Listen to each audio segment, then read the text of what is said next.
welcome back to our second short video on all things IP. I'm joined once again by IP expert and all-round good guy John Pryor for Exalt IP, and today we're going to look at the role that trademarking plays in the branding exercise. John, when I speak to clients, I tell them that we're living in an entrepreneurial age. Every year in the UK, over 500,000 new businesses are incorporated, and the majority of those have a product or service to sell. So they're creating a huge amount of IP, and inevitably, either intentionally or otherwise, companies are bumping up against each other with respect to their IP. So what I want to talk about today is how companies can be mindful of avoiding conflict when launching new brands, and what steps they need to take in terms of IP to protect themselves. Yeah, it's a very, very good question. You're absolutely right. The figures are quite astounding, aren't they, in terms of the number of new businesses being registered and the number of trademarks being registered in the UK year on year. And I'm sure it's the same in other countries.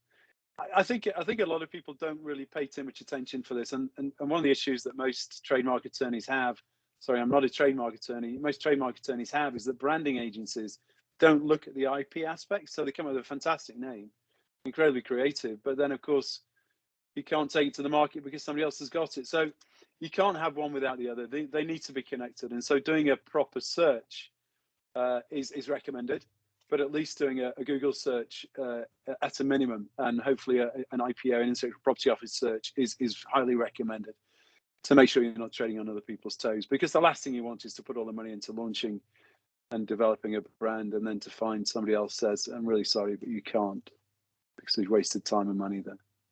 So what stage do you advise clients to start that? I presume as early as possible in the process. As early as possible. It's so easy to do a Google search, isn't it, these days, and get a real sense of what's out there from a website perspective.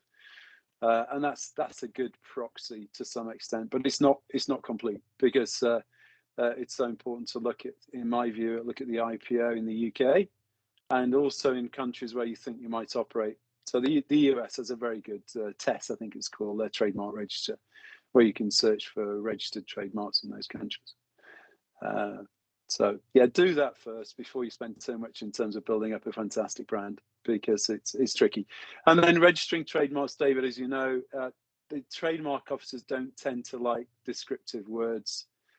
You know, the best coffee shop in Harlem. Or even David Bloom, because there will be other David Blooms, and the best coffee shop is not unique, and so other people may well recognize businesses for that name already. So it's about having something unique, and most people don't like it, but a made-up word or brand is often the strongest, because it's going to be unique and distinctive is the terminology, rather than descriptive and common. In terms of a name. Once you've landed on a name that you're happy with, and you've either sought professional help in terms of searching, or you've done searches yourself, do you have to then get it trademarked to go through the registration process, or can you proceed without the registration? Yeah, so a really good question. So in the UK and other countries as well, some other countries, you have, as we know in law in the UK, we have common law rights.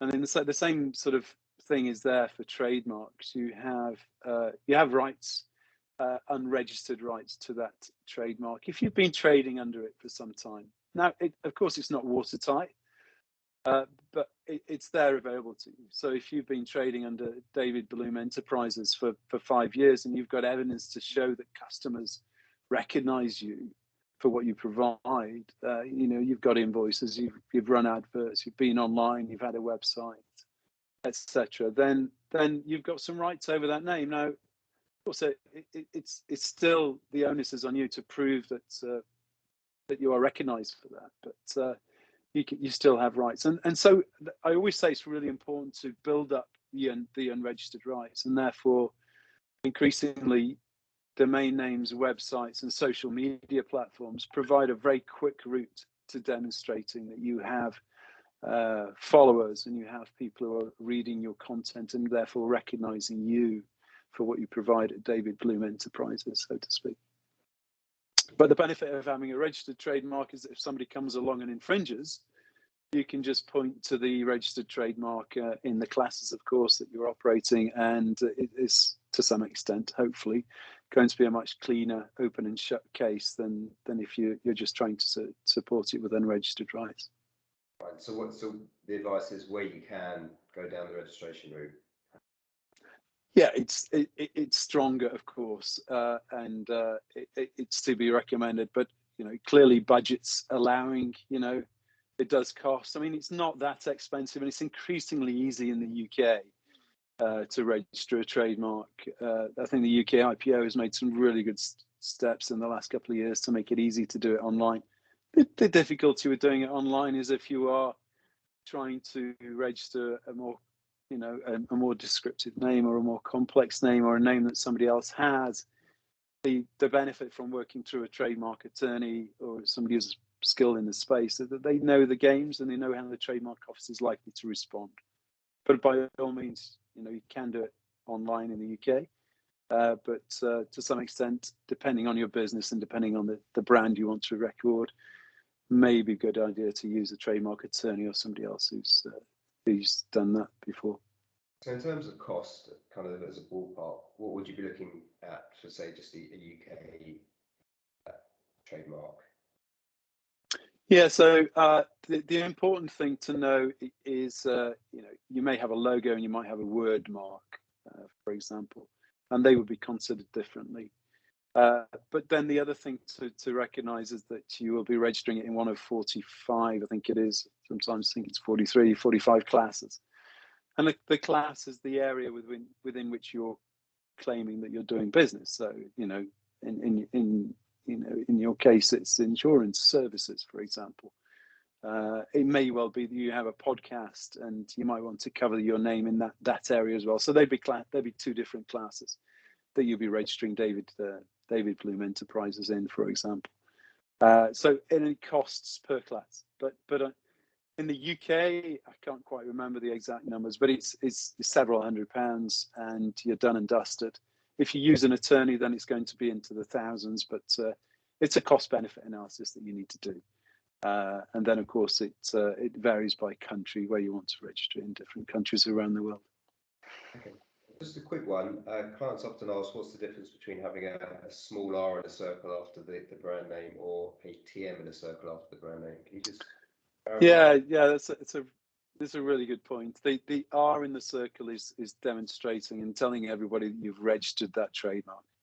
Now, of course, it's not possible to register it in every single jurisdiction around the world. So it's funny because I used to have a Lenovo computer, and as you fire up, press go, press on, it comes up with a Lenovo TM, and you see Lenovo with a TM and you see McDonald's with a TM. Now, that's not that they haven't registered those trademarks, but they're just kind of saying, we recognize you might be opening this in the country that where we haven't registered it, for example, but it illustrates the point that they are defending their rights.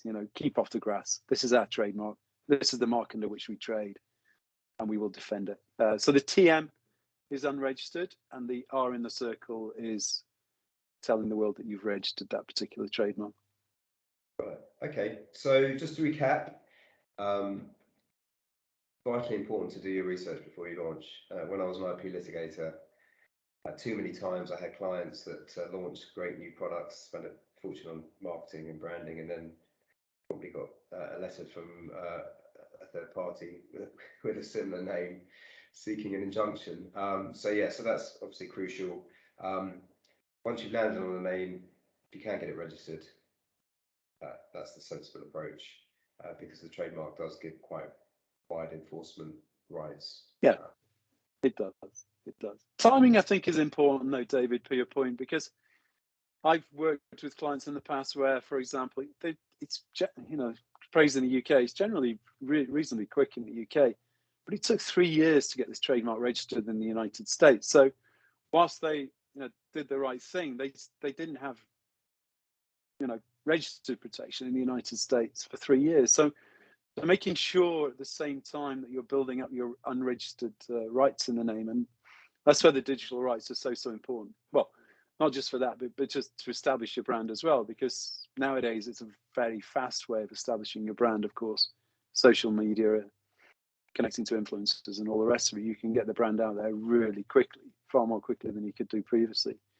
But yeah, it's really important to consider that in terms of timing. The UK might take you 6 months, 9 months, but it might take you several years elsewhere in different parts of the world. So building up, making sure you're thinking about both at the same time. And then, when you press go, when you go public with it, I'd like everybody to have got all the bases covered before you do that, because there are, as you know, David, the pirates and the highwaymen out there who are just waiting for you to slip up, and they're going to go off and register your Facebook name and keep it for themselves. And you just don't want that hassle, really, of messing about with those sort of guys, because they just clearly want to hold you to ransom. Good. All right. Well, thank you, John. And thank you for watching. If you've got any questions, John is your man, so get in touch with him. Hopefully, we'll see you for the next video. Thank you. Thank you very much, everybody. Thanks very much, David. Take care.